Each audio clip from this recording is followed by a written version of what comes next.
Hi everyone, আসসালামু আলাইকুম। সবাই কেমন আছেন? আজকে আমি মুরগির মাংস রান্না করব, কারণ আমার বাচ্চাদের এত পছন্দের খাবার যে দুই একদিন পর পর ওদেরকে মুরগির মাংস রান্না করে খাওয়াতে হয়। এখানে একটা কড়াই বসিয়ে আমি পরিমাণ অনুযায়ী তেল দিয়ে দিলাম। এখন তেলটা একটু গরম হয়ে আসলে আমি দিয়ে দিলাম পেঁয়াজ কুচি। এখন পেঁয়াজটা একটু লাল লাল করে ভেজে নেব।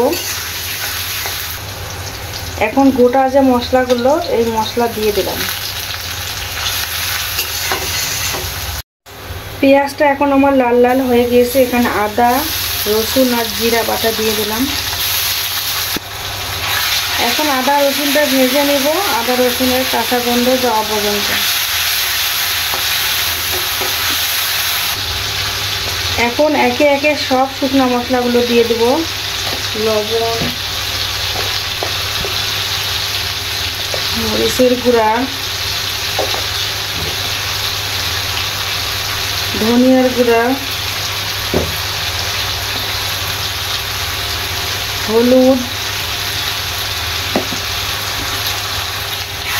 এখন মশলাগুলো ভালো করে কষিয়ে নেব। অনেক সুন্দর দেখেন একটা কালার চলে আসছে। মশলাগুলো এখন একটু পানি দিয়ে কষিয়ে নেব। কালারটা জাস্ট ওয়াও একটা কালার আছে, দেখেন আপনারাই। এই মুরগিটা দেখতে পাচ্ছেন না, এটা একটা বড় জাতের মুরগি। এই মুরগিটা প্রায় 5 কেজি, 7 কেজি, 10 কেজি পর্যন্ত হয়ে থাকে। সেখান থেকে এই যে মুরগি আমার নিয়ে আসছে। এখানে দেখেন অনেকগুলো বড় বড় মাংসের পিসগুলো দেখেন। বিসমিল্লাহ।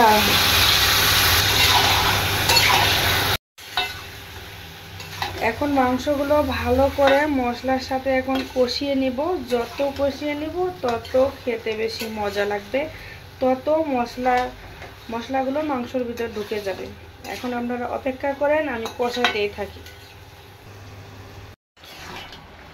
এখন দেখেন মুরগির মাংস থেকে কতগুলো পানি বাইর হয়েছে। এখন এই পানিটা শেষ করে তারপর আমি আরও ভালো করে কষিয়ে নেব।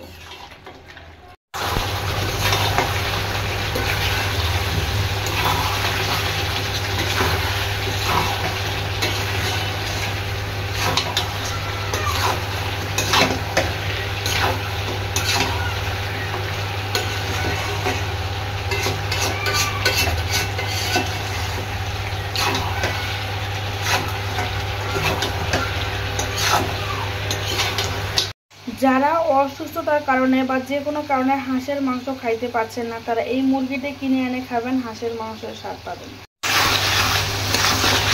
এই যে তরকারি নাড়ার মধ্যেও কোন টেকনিক আছে, শুধু এইভাবে লাড়লেই তরকারি হবে না, এইভাবে করে রাখতে হবে। তাহলে তরকারির তল থেকে আপনার মাংসগুলো উপরে উঠবে আর মাংসের ভিতরে মশলাগুলো ঢুকে যাবে।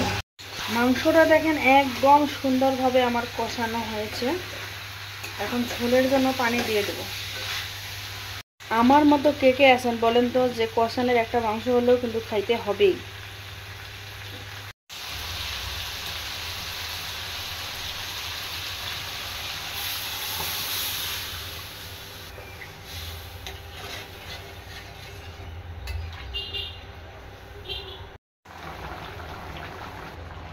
এখন এই যে নামানোর আগে গরম মশলার গুঁড়া দিব। এই গরম মশলার গুঁড়োটা দিলে আপনার যে কোনো মাংস রান্না করেন না কেন স্বাদ দ্বিগুণ বেড়ে যাবে। এখন এই যে জিরার গুঁড়া দিয়ে দিলাম, ভাজা জিরার গুঁড়া।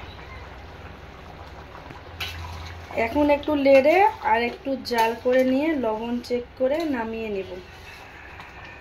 আজ আপনার ভিডিওতে কোনো ভিউজ নেই, তাই মন খারাপ করবেন না। ধৈর্যের ফল সবসময় মিষ্টি হয়, আর আল্লাহ একদিন সবাইকে এই ধৈর্যের ফল মিষ্টি দিবেই। ফেসবুকে কাজ করতে গেলে টেকনিক জানা থাকতে হবে, যত টেকনিক তত ভাইরাল।